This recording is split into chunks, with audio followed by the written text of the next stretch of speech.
रायगड, महाराष्ट्रासह देश विदेशातील ताज्या बातम्या पाहण्यासाठी मॅक्स इंडिया लाईव्ह चॅनलला सबस्क्राईब करा आणि बेल आयकॉन दाबायला विसरू नका.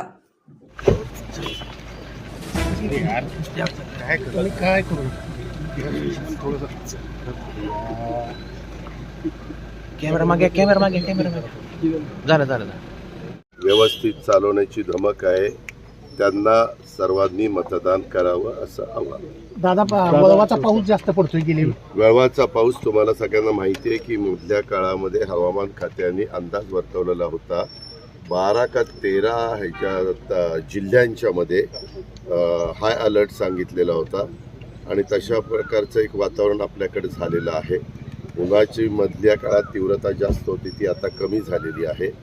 पण उन्हाळी पिकं ज्यांची आहेत, विशेषतः कांदा असेल किंवा अशी काही पिकं आहेत, त्याचं नुकसान होतं आहे. आणि काही पिकांना म्हणजे ऊसासारख्या पिकाला त्याचा फायदा होतो. काही पिकांना फायदा आहे, काही पिकांना नुकसान आहे. परंतु वादळ आलं आणि त्याच्यात जर उभी पिकाशी झोपली तर केळीच्या बागा असतात किंवा इतर काही पिकं असतात तर मात्र अडचणी येतात.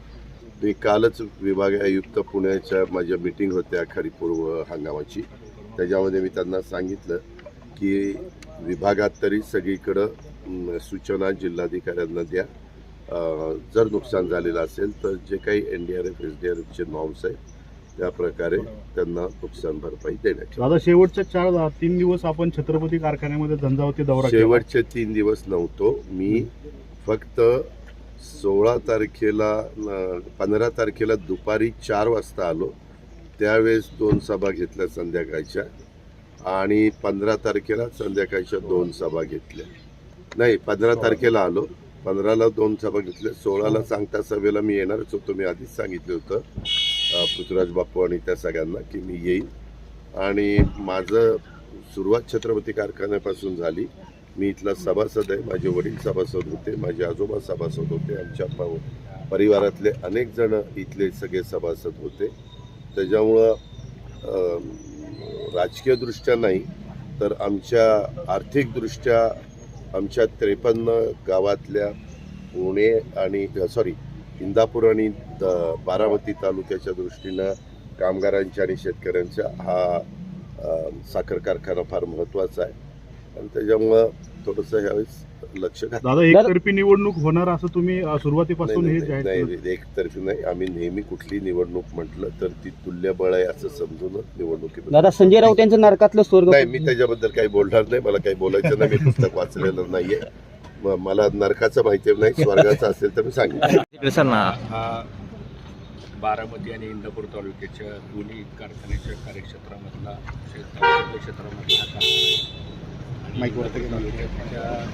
कारखान्याचा वर्गामधून मी प्रतिनिधी म्हणून मतदानाचा अधिकार बजावण्यासाठी या ठिकाणी आले. राष्ट्रवादी काँग्रेसचा एकही जागा मिळाली नाही असं तालुकाध्यक्षांनी पत्रकार परिषद घेऊन सांगितलं होतं. एकंदरीत काय आपली मागणी होती का? मुळात सहकारामध्ये कुठला पक्ष वगैरे काय नसतो. इथं सर्वच एकत्रित येऊन पॅनल केलेलं आहे. कारण आपण बघताय सगळीकडेच महाराष्ट्रातली सहकारातली साखर कारखानदारी अडचणीत आलेली आहे. ऊस पिकवणारा शेतकरी अडचणीत आलेला आहे. साखर कारखान्यामध्ये काम करणारे कामगार पण अडचणीत आलेले आहेत. त्यामुळे अशा वेळेस साखर कारखान्यामध्ये किंवा सहकारी चळवळीमध्ये कुठल्याही प्रकारचं राजकारण न आणता शेतकऱ्याच्या आणि कामगारांच्या हिताकरता आपण एकत्र येऊन ह्या संस्था व्यवस्थित चालवत.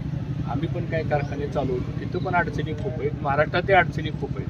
आणि मला असं वाटतं की शेतकऱ्याचं आर्थिक परिवर्तन करणारी कारखानदारी असली सर्वच नेत्यांनी, सर्वच राजकीय पक्षाच्या पुढाऱ्यांनी आपापले राजकीय मतभेद, राजकीय पक्षाचे विचार बाजूला ठेवून शेतकरी आणि कामगार हे डोळ्यासमोर ठेवून या निवडणूक पृथ्वीराज बापूंच्या नेतृत्वाखाली या निवडणुकीमध्ये सर्वांनी त्यांना साथ द्यावी आणि कारखाना चांगल्या स्थितीमध्ये आणण्यासाठी सर्वांचं सहकार्य असणं गरजेचं आहे. त्या भावनेतनं आम्ही आज या ठिकाणी मदत करतो.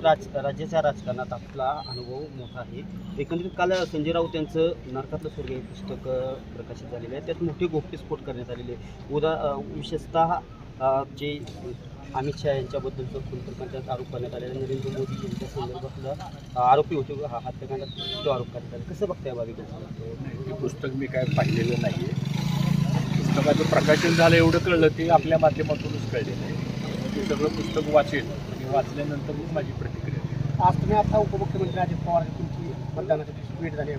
अरे काय नेहमीच भेट होती काय ते आले ते म्हणजे आमच्या पॅनलला बघतात म्हणलं आमचं तुमचं काय म्हणलं शेतकऱ्यांचं पॅनलवरून बैठ घेतात ते काय नाही. पवार साहेबांच्या उपस्थितीत काल प्रकाशित झाले. पवार साहेबांच्या उपस्थितीत काल प्रकाशित झाले. आता ते प्रकाशनाचा समारंभच होता आणि त्यामुळं त्यांनी पवार साहेबांना प्रकाशन करण्यासाठी बोलवलं. भाऊ आता जिल्हा परिषदेच्या निवडणुका थोड्याच दिवसात होणार आहेत, पंचायत समितीच्या होणार आहेत. तर आपण राष्ट्रवादी काँग्रेस शरदचंद्र पवार पक्षाचे नेते या दृष्टीनं म्हणजे काय आपली काय भूमिका राहील? आता सुप्रीम कोर्टाने आता तर आदेश दिलेला आहे. आता त्याची प्रक्रिया सुरू झालेली आहे. त्याची प्रक्रिया सुरू झाल्यानंतर मला असं वाटतं की एकदा निवडणुकीचा प्रोग्राम लावू द्या. लावल्यानंतर सर्वच राजकीय पक्ष तयार आहेत. ओके.